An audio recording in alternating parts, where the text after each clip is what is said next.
Hi folks, welcome to Mox Z Gaming channel. In today's video I shall provide a comprehensive overview of the Girls Frontline Neural Cloud characters tier list and reroll guide.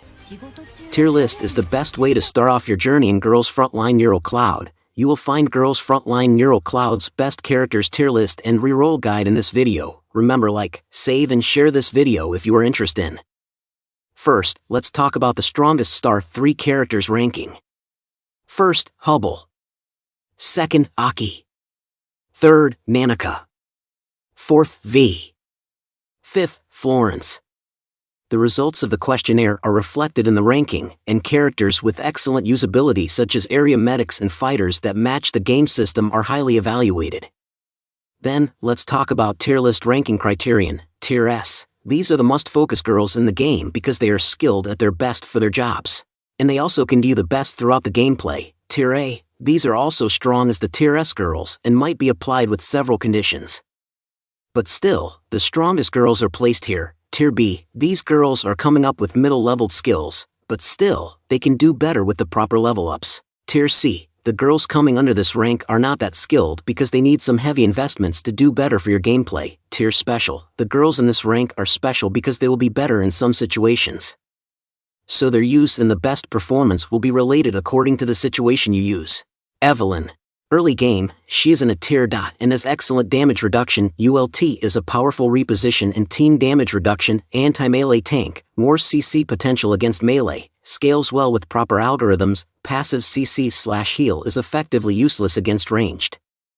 Endgame, she is an S tier. Her damage reduction can come in handy late game when enemies become more threatening. Croc. Early game, she is an S tier, given at 3-star for free, built-in reusable taunt, good sustain with shield and self-heal, you pretty much don't need to level any other tank. Endgame, she is an S tier. Never got power crept, ultimate is kinda bad though. Yanni.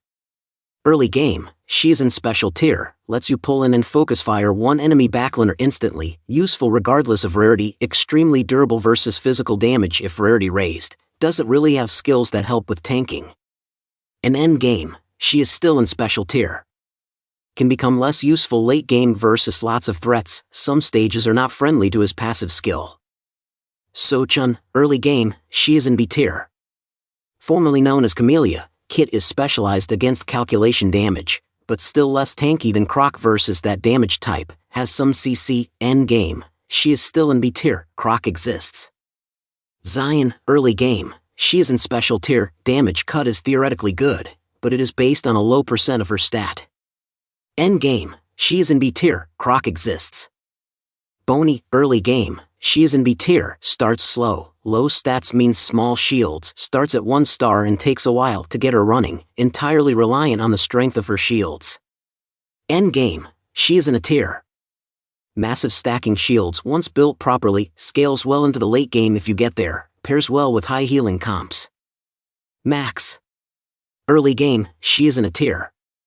And true damage and insane attack speed, scales well with calculation power, long skill cast time and slow travel speed, starts at 1 star and takes a while to get her running. End game, she is an S tier. To really get the most out of her skill, you have to position her in the front lines, abuse enemy targeting priority to keep Max safe. They target closest unit first, then Guardian Fighter Specialist Sniper Medic. Hubble. Early game, she is an S tier. Will carry you through story, an excellent well-rounded AoE sniper, good damage scaling and top-of-the-line base stats, starts at 3-star with a very useful CC ultimate, can be played in a large number of various team comps that reinforce her strengths differently. End game, she is an S tier, hybrid scaling keeps her from reaching number 1 spot. Lamb. Early game, she is in a tier, unique attack speed, crit conversion passive, fixed rate of fire, skill can inherently crit, targets highest HP enemy with her skill. End game, she is an S tier, you will want to pair her with an AoE sniper, requires specialized set of algorithms to shine once you max her out, her DPS is unmatched, her skill can one-tap tanks and her ulti can clear the entire stage in one hit.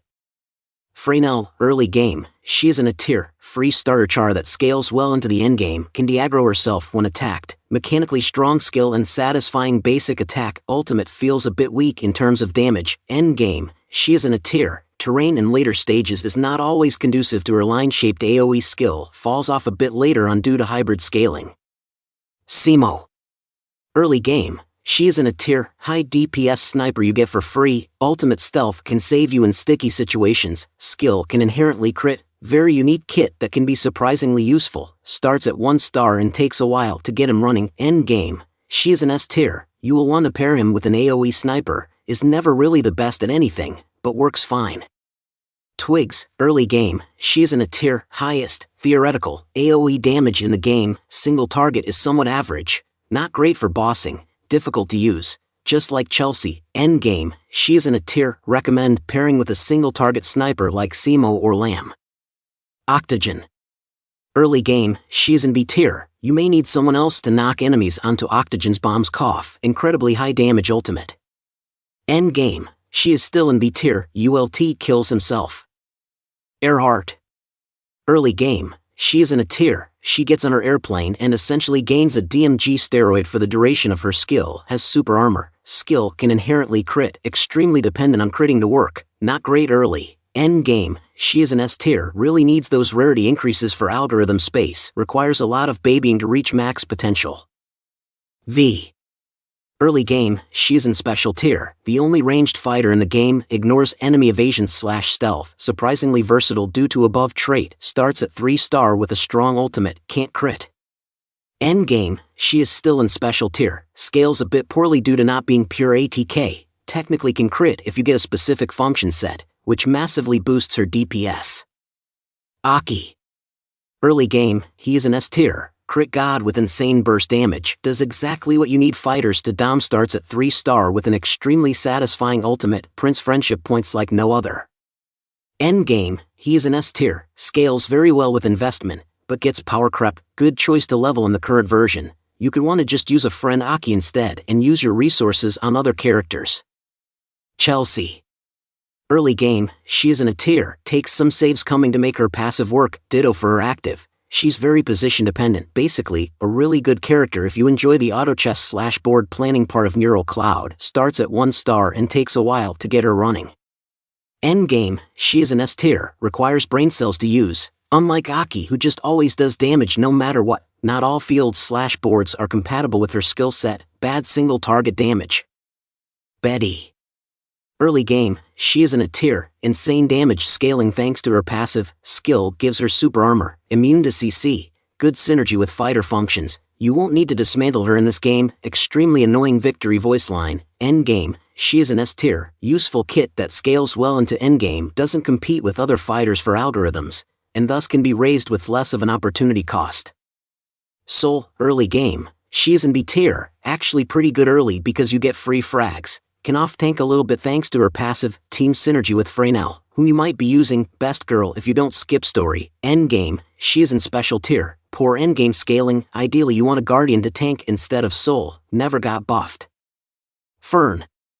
Early game, she is in special tier, unique crowd control / displacement feature, basically removes the enemy frontline instantly, does like no damage, her summon is really slow, low DPS, and eats your medic's precious healing during fights. End game, she is an S tier, extremely stage and enemy dependent, raising rarity doesn't help much, dragon unaffected by functions, useless in fights where her dragon gets one tapped, meh ultimate compared to many other characters. Centaur I say. Early game, she is in B tier, unique CC / knockback can be used to great effect, starts at 3 star with a fairly usable single target ultimate, ultimate is a skill shot that can get blocked. End game, she is in B tier, doesn't compete with other fighters for algorithms, and thus can be raised with less of an opportunity cost. Florence. Early game, she is in special tier, provides massive damage reduction to heal target, doesn't actually need to have rarity raised to be useful, charm is hit or miss, but doesn't hurt, starts at 3 star with a strong DPS oriented ultimate. End game, she is in special tier, damage reduction very useful for hard content, good ulti for buff stacking 1 carry. Nanika. Early game, she is an S tier, excellent AoE healing only surpassed by Jin, unique powerful stat buff for allies, procs function cards often, starts at 3 star with a strong ultimate and is an idol. End game, she is an S tier, ultimate can prevent one-shots, excellent scaling through all event content, when using 2 medics, you lose less DPS with Nanika. Jin. Early game, she's in B tier, highest HP/S of all medics in the game, procs function cards often, starts at 3-star with a decent healing ultimate. Endgame, she is in a tier, is fairly terrible to use by himself, not great early. Persica. Early game, she is an S tier. 0.5-star materials are given to you for free, very simple but uniquely powerful kit, revive can be almost irreplaceable for some content. Endgame, she is an S tier, excellent candidate for the CDR reset flower tiles, remains relevant throughout the entire game, easy target for feeding batteries to in battle for heals, can scale to the point where she full heals anyone 0-100. Imhotep, early game, she's in B tier, surprisingly good synergy with DPS medic functions, AoE healer who works well in a 2-medic team, funny ultimate for people who like playing chess, not the easiest to use effectively. Endgame, she's in B tier. Doesn't turbo scale like higher tier medics. Nanika exists. Jessie, early game, she's in B tier, provides unique debuff prevention and removal, definitely can't solo heal in harder content, starts at 1-star and takes a while to get her running. Endgame, she is in special tier, she can hard carry you through certain specific content, pairs very well with Redacted. Panakia, early game, she is in C tier. An upcoming event gives you frags to raise her to 4-star, actually a GFL character and not OC, seriously why are so many chars not dolls from GFL, RNG healing, low heal amount. Endgame, she's in C tier, healing is inconsistent, scales poorly with CDR. Choco, early game, she is in C tier, makes chocolate, very cute, saves you in chapter 3 story. Wait, you needed gameplay explanations? Endgame, she is in C tier. Let's not talk about that more. Finally, let's talk about reroll guide. You could reroll again if you get the character you wanna. Follow my perform, start as a guest and progress through the tutorial, pull the tutorial gacha, and return to home screen after clearing stage 1-1, receive pre-registration rewards via email, join in Splendent Starry Night, Hubble, pulling mental search, uninstall the game if the character you want does not appear, repeat above steps until the character you want appears, and the reroll ends. In particular, per reroll required time is 20 to 30 minutes. You could get 45 gacha stone and gacha 45 times. Gacha probability is star 3, 3.6%, star 2, 18%, star 1, 78.4%. There's one or more 3-star character guaranteed in the 10 times. So this is the end of the Girls Frontline Neural Cloud tier list and reroll guide. And note that this tier list guide has been created with a perception taken from Mox Gaming channel. So this is based on my view, and it can be subjective. However, always go for S and A units to do the most out of your game, as they are the best that can put you into the battles, and wish you all luck for taking the victory through your battles, and I'll leave the timestamps down in the description. Thank you so much for watching this video.